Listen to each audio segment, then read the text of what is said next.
بسم اللہ الرحمن الرحیم۔ اس ویڈیو میں اسلامیات دہم کے پہلے سبق کے سوالات کے جوابات پیش خدمت ہیں۔ سب سے پہلے کتابی اور اضافی درست جواب کا انتخاب۔ نبی کریم خاتم النبیین صلی اللہ علیہ وآلہ وسلم کے عمل کو کہا جاتا ہے حدیث فعلی۔ حدیث کو جمع کرنا اور کتابی شکل دینا کہلاتا ہے تدوین حدیث۔ نبی کریم خاتم النبیین صلی اللہ علیہ وسلم نے حضرت عمر بن حزم رضی اللہ تعالیٰ عنہ کو والی بنا کر بھیجا یمن کا۔ صحاح ستہ میں شامل ہیں 6 کتابیں۔ حضرت عمر بن عبدالعزیز رحمۃ اللہ علیہ نے سرکاری سطح پر انتظام فرمایا احادیث کی جمع و تدوین کا۔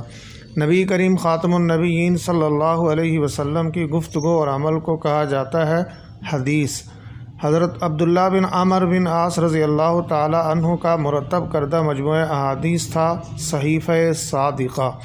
سرکاری سطح پر تدوین کا سلسلہ کس دور میں شروع ہوا؟ حضرت عمر بن عبدالعزیز رحمۃ اللہ علیہ کے دور میں۔ قرآن مجید کے بعد ہدایت اور رہنمائی کا ذریعہ ہے احادیث مبارکہ، جن میں مفہوم اللہ تعالیٰ کی طرف سے اور الفاظ نبی کریم صلی اللہ علیہ وسلم کا ہو تو اس کو کہا جاتا ہے حدیث قدسی۔ اور اب پیش خدمت ہیں کتابی مختصر سوالات کے جوابات۔ سوال: حدیث کے معنی و مفہوم بیان کریں۔ جواب: نبی کریم خاتم النبیین صلی اللہ علیہ وآلہ وسلم کی گفتگو اور عمل کو حدیث کہا جاتا ہے۔ آپ کے فرمان کو حدیث قولی اور عمل کو حدیث فعلی کہتے ہیں۔ آپ کے سامنے کسی صحابی رضی اللہ تعالیٰ عنہ نے عمل کیا ہو اور آپ خاتم النبیین صلی اللہ علیہ وسلم نے خاموشی اختیار فرمائی ہو، اس کو حدیث تقریری کہتے ہیں۔ جس حدیث میں مفہوم اللہ کی طرف سے اور الفاظ نبی کریم کے ہوں تو اس کو حدیث قدسی کہا جاتا ہے۔ سوال نمبر 2: تدوین حدیث سے کیا مراد ہے؟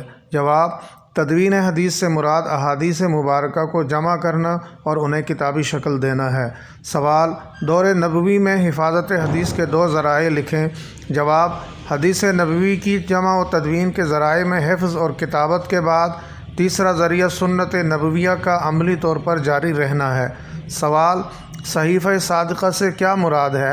جواب: صحیفہ صادقہ سے دور رسالت ہی کا مجموعہ احادیث مراد تھا جو حضرت عبداللہ بن عمر بن عاص رضی اللہ تعالیٰ عنہ کا مرتب کردہ تھا۔ سوال: صحاح ستہ میں سے 2 کتابوں کے نام لکھیں۔ جواب: صحیح بخاری اور صحیح مسلم۔